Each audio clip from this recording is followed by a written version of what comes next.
खड़ी होती दिख रही है।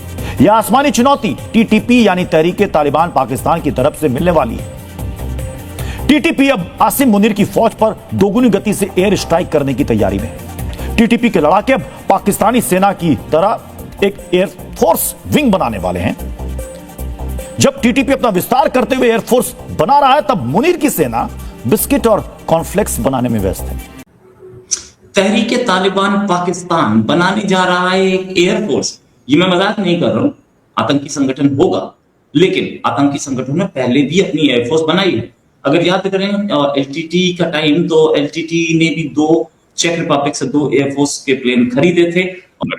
और इस वक्त अफगानिस्तान के जो ट्रेड मिनिस्टर हैं, कॉमर्स मिनिस्टर हैं, वो इस वक्त मौजूद हैं इंडिया के अंदर। कैसे देखते हैं आप इन ताल्लुकात को, खास तौर पे जब पाकिस्तान ये महसूस कर रहा है कि इंडिया की जो प्रेजेंस है अफगानिस्तान से बन रही है, दुनिया भर में ट्रांसपोर्ट हो रहा है उसका, क्या नाम? मरी ब्रूरीज तो एक ही तो बनाता है पाकिस्तान में, बियर मरी।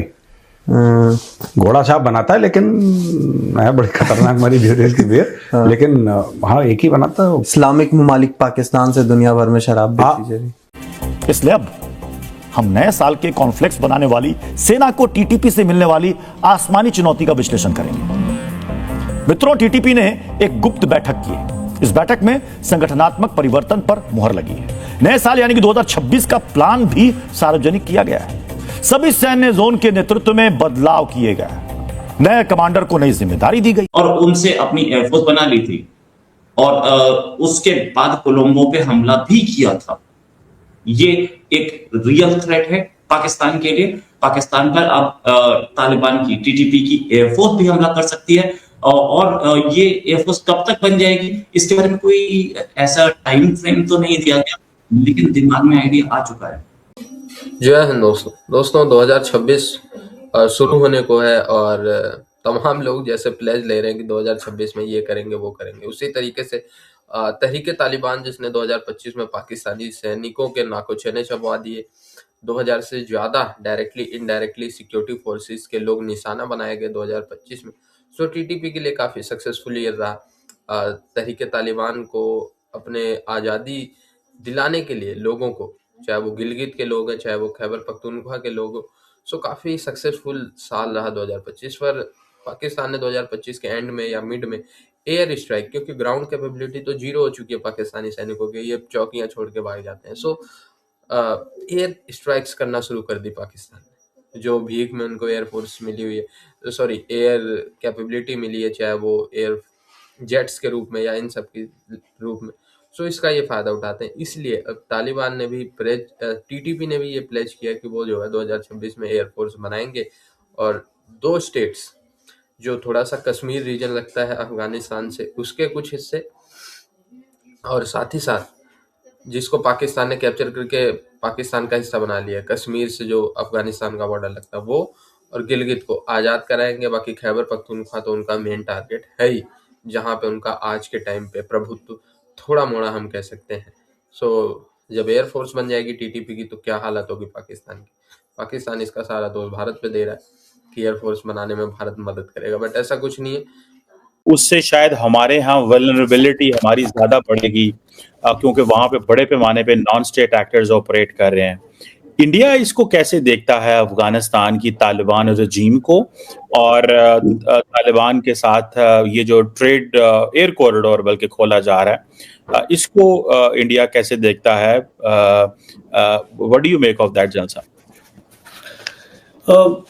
जी बस, अब अफगानिस्तान के साथ भारत के बहुत पुराने रिलेशंस हैं। अगर आपको पता होगा कि हमारी मिलिट्री एकेडमी में भी अफगान कैडेट्स आके जो ट्रेन करते हैं, और अफगान की जब फौज एक टाइम पे अफगान की फौज थी, उस टाइम भी एक म्यूचुअल एक्सचेंज जो प्रोग्राम था, और भारत ने गुडविल जेस्चर भी, I was a colonel that time, तो मैंने अफगानिस्तान आर्मी चीफ को ब्रीफ किया था, वो इंडिया आए थे, और हमने उनको काफ़ी मिलिट्री इक्विपमेंट दिया था, गाड़ियाँ दी थी। बहुत सालों की बात है ये।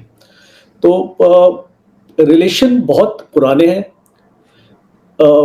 सिविलाइजेशनल रिलेशन है दोनों देशों के बीच में।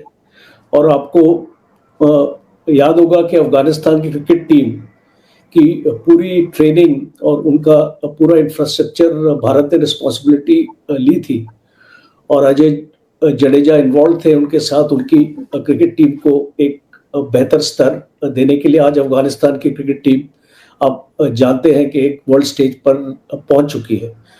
तो ये सबको देखते हुए एक रिलेशनशिप है देशों के बीच में। और फिलहाल अभी जो तालिबान की आप बात कर रहे हैं, तालिबान के आने के बाद एक चेंज हुआ है इस गवर्नमेंट में, सोच में। गवर्नमेंट ने अपना टाइम लिया है इसको अपनी जो फॉरेन पॉलिसी है अफगानिस्तान की तरफ। एयर स्ट्रिप्स बनाना कोई बहुत बड़ा काम नहीं है। मार्केट में इंजीनियर्स बैठे हैं, आके बना देते हैं। एयर स्ट्रिप बनाने के हैंगर भी बन जाते हैं और तेल भी आ जाता है। ये पूरा गेम पाकिस्तान को कितना भारी पड़ सकता है, माफी चाहूंगा, थोड़ा सा एक्साइटेड हूं तो वो अल्फाज नहीं आ रहे। कितना भारी पड़ सकता है। साथ में पाकिस्तान को एक बात और समझ में आएगी कि अब जो वो हवाई हमले कर रहा था टीटीपी के टारगेट्स पर, टीटीपी के पास मिसाइल्स हैं, टीटीपी के पास एंटी एयरक्राफ्ट वेपनरी आ गई है, अब एयरफोर्स आ रही है। ये टीटीपी अब पाकिस्तान के लिए एक, जैसे बोलते हैं, यमराज बन के सामने आई है। इसी बात करने के लिए हमारे पास लेफ्टिनेंट कर्नल जे सोडी सर जो हैं एक लंबे अरसे तक भारत की सेवा में, भारत माता की सेवा में रहे, इंडियन आर्मी में, और अब भी देश की सेवा में लगे हैं, एनालिस्ट भी हैं। सर बहुत बहुत स्वागत आपका हमारे शो में। सर एक चीज, टीटीपी का एयरफोर्स बनाना कितना बड़ा खतरा है ये? जय हिंद रोहित जी, ये मेरा सौभाग्य कि मैं आपके चैनल पर हूं। 30 जनवरी 1933 को जब हिटलर जर्मनी का चांसलर बना, उस वक्त जर्मनी पे काफी अंतर्राष्ट्रीय प्रतिबंध थे, क्योंकि पहले विश्व युद्ध खत्म होने के बाद जर्मनी में ऐसे प्रतिबंध लगाए गए, उसमें से एक ये था कि जर्मनी कभी अपनी वायुसेना नहीं बना सकता है। लेकिन हिटलर ने इसके बावजूद कि इतने अंतर्राष्ट्रीय प्रतिबंध थे, गुप्त तौर से जर्मनी के लिए वायुसेना बनाई, और इतनी सक्षम वायुसेना बनाई कि जब तक पश्चिमी देशों को पता चला तब तक बहुत देरी हो चुकी थी। और जैसे आपने सही अभी ओपनिंग ग्राफिक्स में कहा, एलटीटी ने भी 2 हवाई जहाज खरीदे चेक रिपब्लिक से और उसे इस्तेमाल किया श्रीलंका सेना के खिलाफ। आज के जमाने में जिसके पास पैसा है उसके लिए कोई भी चीज बनानी या प्राप्त करनी मुश्किल नहीं है।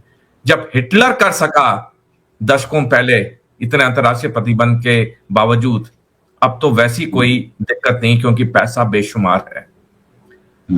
तालिबान सरकार जो अफगानिस्तान में है, जो पूरी तरह से तरीके तालिबान पाकिस्तान को समर्थन कर रही है, इस वक्त जानती है कि 1947 के बाद, जब से पाकिस्तान नए देश के रूप में बना, 1947 से लेकर आज तक इस वक्त पाकिस्तान सबसे कमजोर विकेट पे खड़ा हुआ है।